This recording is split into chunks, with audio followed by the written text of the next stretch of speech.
So జరుగుతున్నది ఏంది, జరిగింది ఏంది అన్నది నాకంటే ఎక్కువగా ఇక్కడ ఉన్న ఓపీడీఆర్ పెద్దలు ఎవరైతే ఉన్నారో వాళ్ళే చాలా బాగా ఎక్స్ప్లెయిన్ చేయగలరు. ఎందుకంటే వాళ్ళు కోర్టు కేసులు, ఈ విషయాలు ఇవన్నీ కూడా వాళ్ళు ఫాలోఅప్ చేస్తున్నారు కాబట్టి ఎవ్రీ డే. మేము కూడా న్యూస్లో భాగంగా ప్రతిదీ ఫాలోఅప్ చేస్తున్నాం, తెలుసుకునే ప్రయత్నం చేస్తున్నాం. ఇంకా అక్కడున్న బాధితులని అప్రమత్తం చేసే ప్రయత్నం చేస్తున్నాం. ప్రభుత్వాల మీద మా వీడియోలతో కొంత ఒత్తిడి పెంచే ప్రయత్నం చేస్తున్నాం. అంటే ఇష్యూని లైవ్లో ఉంచడానికి మా వంతు ప్రయత్నం జరుగుతుంది. సో ఈ ఖమ్మం వెలుగుమట్ల భూ బాధితుల విషయంలో, ఈ మొత్తం సమస్య విషయంలో ఇప్పుడు జరుగుతున్న ఈ రౌండ్ టేబుల్ సత్యాలు, అసత్యాలు, అర్ధసత్యాలు. సత్యం ఏంటి? ఒక సత్యాన్ని అందరూ పక్కన పెడుతున్నారు, మేము తప్ప, అంటే ఇక్కడ ఉన్న వాళ్ళు తప్ప. బయట మేము కొట్లాడుతున్నామని చెప్తున్న వాళ్ళు కూడా, మాట్లాడుతున్నామని చెప్తున్న వాళ్ళు కూడా ఆ సత్యాన్ని పూర్తిగా విస్మరిస్తున్నారు. అసలున్న భూదాన్ భూమి ఎంత? అక్కడ 62 ఎకరాల 7 గుంటల భూమి. ఈ విషయాన్ని చాలా గట్టిగా చెప్పడానికి చాలా మంది నిరాకరిస్తున్నారు, అబద్ధాలు ఆడుతున్నారు. లేదు 32 ఎకరాలే అంటున్నారు. మేమే పోరాడుతున్నాం అంటున్నారు, మళ్ళీ 32 ఎకరాలే అంటున్నారు. ఇది ఎట్లా? 62 ఎకరాల 7 గుంటల భూమి ఇది భూదాన్ భూమి అని చాలా స్పష్టంగా 1954 ఖాస్రా పహాని చూస్తే అర్థమవుతుంది. ఇప్పటికి కూడా కలెక్టర్ కానీ, అక్కడున్న జాయింట్ కలెక్టర్ కానీ ఈ విషయాన్ని చెప్పడానికి నిరాకరిస్తున్నారు. మళ్ళీ అదే 30 ఎకరాల 32 ఎకరాల గురించే చెప్తున్నారు. సో 62 ఎకరాల 7 గుంటల భూమి అన్నది సత్యం, వాళ్ళు అంటున్న 32 ఎకరాలు అన్నది అసత్యం. సో ఈ విషయాన్ని మనం చాలా బలంగా ప్రజల్లోకి తీసుకెళ్లాలి, ప్రభుత్వం మీద ఒత్తిడి పెంచాలి, దీనికి కట్టుబడి, దీనికి స్టిక్ ఆన్ అయ్యి చాలా గట్టిగా ఫైట్ చేయాలి. ఎందుకంటే ఆ 30 ఎకరాలు ఎవడి చేతిలో పెడతారు? ఆల్రెడీ ఆ 30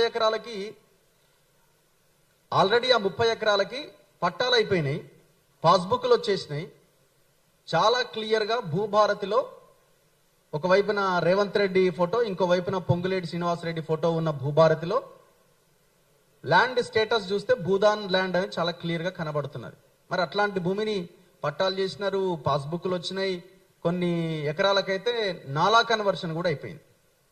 మరి ఇంత భయంకరమైన సత్యాన్ని ఎందుకు మీడియా అండ్ ఈ మధ్య కాలంలో పోరాడుతున్నా, మేమే ఫైట్ చేస్తున్నామని చెప్తున్న వాళ్ళు ఈ అంశాన్ని ఎందుకు పట్టుకొని మీరు ముందుకెళ్ళట్లే? 30 ఎకరాలు వదిలేద్దామా?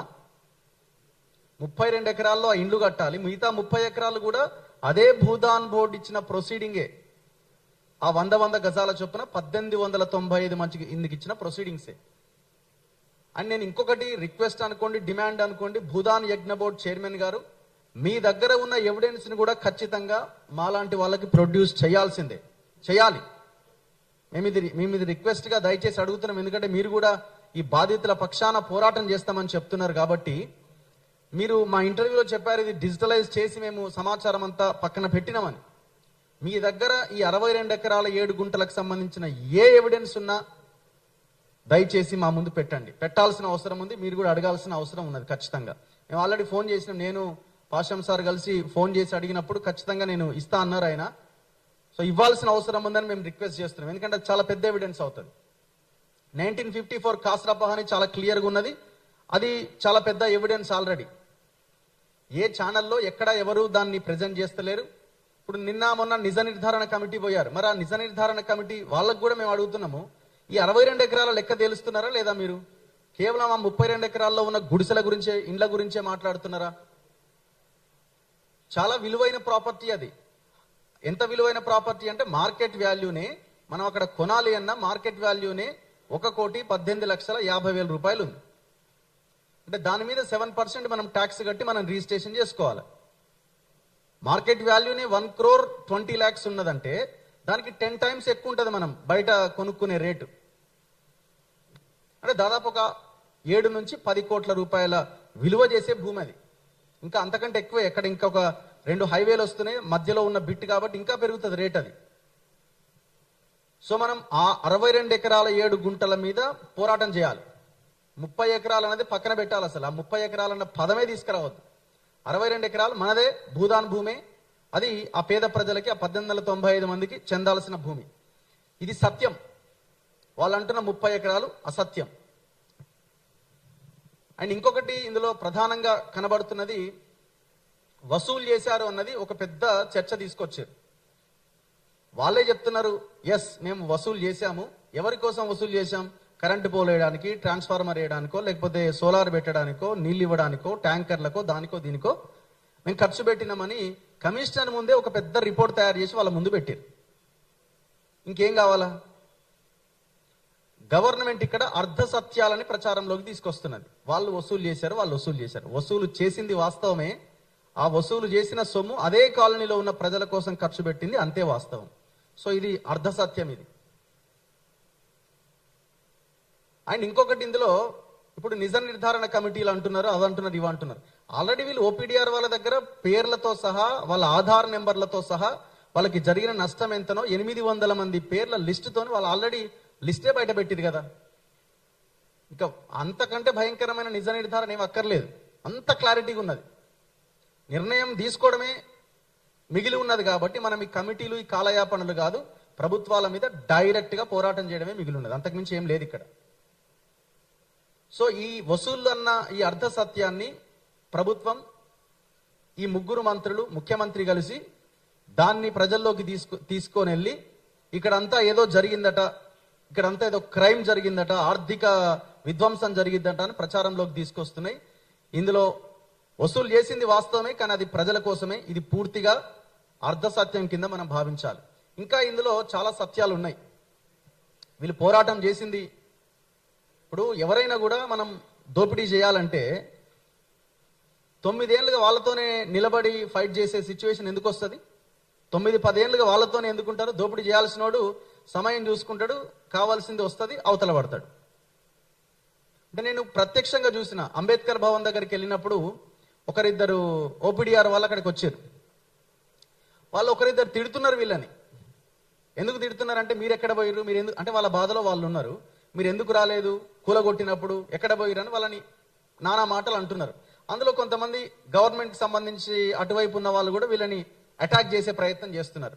అయినా కూడా వాళ్ళు కదలకుండా అక్కడే నిలబడి వాళ్ళు చెప్పేది వింటున్నారు, వీళ్ళు మాట్లాడే ప్రయత్నం చేస్తున్నారు తప్ప అక్కడి నుంచి వాళ్ళు వెళ్ళిపోలే. వాళ్ళు వెళ్ళిపోవచ్చు కదా, దోపిడీ చేసిన వాళ్ళు అయితే అక్కడి నుంచి వెళ్ళిపోయి కనబడకుండా వెళ్ళిపోవచ్చు కదా. ఇంత జరిగిన తర్వాత కూడా, వాళ్ళ మీద ఇంత బురద జల్లే ప్రయత్నం జరిగిన తర్వాత కూడా మళ్ళీ వాళ్ళు కోర్టుకు వెళ్ళి నిన్న మొన్న ఒక 2 ఆర్డర్స్ తీసుకొచ్చినారు. ఒక ఆర్డర్ వచ్చింది, స్టేటస్ కో ఆర్డర్, ఇంకో ఆర్డర్ రావడానికి రెడీగా ఉన్నది. ఎవరు చేస్తారు ఈ పని? సో ఈ సత్యాన్ని ప్రజలు కూడా గమనించాల్సిన అవసరం ఉన్నది, వాస్తవాలను తెలుసుకోవాల్సిన అవసరం ఉన్నది. సో ఇట్లా చాలా ఉన్నాయి దీని వెనకాల. ఒక్కొక్కటిగా మనం బయటికి తీస్తా ఉంటే చాలా కనిపిస్తున్నాయి. పూర్తిగా అవాస్తవాలు, అందులో సత్యాల్లో ఇంకొక ప్రధానమైనది ఏంటంటే, ఆ 30 ఎకరాలు లేపేసినారు ఆల్రెడీ డిసైడెడ్. ఇవాళ పొంగులేటి శ్రీనివాసరెడ్డి నాకు సంబంధం లేదు, నాకు తెలియదు అనేది కూడా పూర్తిగా అసత్యం. ఆయనకు తెలిసే జరిగింది. అక్కడ జాయింట్ కలెక్టర్ కొంత హుషారైనట్టు ఆయన, ఒక శ్రీనివాసరెడ్డి ఆయన ఒక ఆయన ఉన్నాడు. ఇప్పుడు ఆ కలెక్టర్ చిన్నోడైపోయిండు, ఆయన చెప్పింది కూడా వినడానికి రెడీగా లేరు. ఒకవేళ వాళ్ళు చెప్పేది వినకపోతే ఆయన రాజీనామానన్నా చేయాలి, నేను పని చేయనని చెప్పి లీవ్లోనే వెళ్ళిపోవాలి. ఆ పని ఆయన కూడా చేస్తలేడు. ఆ శ్రీనివాసరెడ్డి జాయింట్ కలెక్టర్ని ముందు పెట్టి కథ అంతా నడిపిస్తున్నారు ఈ ముగ్గురు మంత్రులు కలిసి. సో ఇన్ని విషయాలు ఇందులో ఉన్నాయి. ఆ 62 ఎకరాల 7 గుంటలు కాపాడాల్సిందే. మొత్తం 1895 మంది పేదలకి పట్టాలు ఇవ్వాల్సిందే. వీళ్ళు ఇంకొకటి ఏం చెప్తున్నారు, 311 మంది మేము పట్టాలు ఇచ్చేసినాం, పేదలందరికీ ఇచ్చేస్తున్నామని అంటున్నారు. నువ్వు 311 మందికి ఎందుకు ఇస్తున్నావు? కూలగొట్టినోడివి ఆ 311 మందికి ఇవ్వాల్సిన అవసరం ఏమొచ్చింది? నువ్వు తప్పే చేయలేదు కదా. అందరూ దొంగలే ఉన్నారు కదా, అందులో అంత దోపిడీదారులే ఉన్నారు కదా. నువ్వైనా సెలెక్టెడ్గా ఏమైనా కూలగొట్టే ప్రయత్నం చేసినావా? లేదు కదా. అన్ని ఒకే లైన్లోంచి కూలగొట్టుకుంటూ వెళ్ళిపోయినావు కదా. అంటే మీరు తప్పు చేసిరని దొరికిపోయినారు, మీరు డిఫెన్స్లో పడిపోయినారు, మీ దగ్గర ఆన్సర్ లేదు. సో ఇందులో ఇప్పటి వరకైతే గవర్నమెంట్ అనుకుంటున్నది ఇష్యూని ఏదో సార్ట్అవుట్ చేసి బయటపడాలని. వాళ్ళు అట్లా అనుకుంటూనే తప్పుల మీద మళ్ళీ తప్పులు చేస్తున్నారు. సో ఈ అంశం మీద బలమైన పోరాటం జరగాలి, జరుగుతుంది. ఇట్లాంటి రౌండ్ టేబుల్లు, మీటింగ్లు మనం ఇలా నడిపిస్తూనే, లీగల్గా కొట్లాడుతూనే వాళ్ళని ఎక్స్పోజ్ చేస్తున్నప్పుడే సమస్యకు పరిష్కారం దొరుకుతుంది. Thank you very much.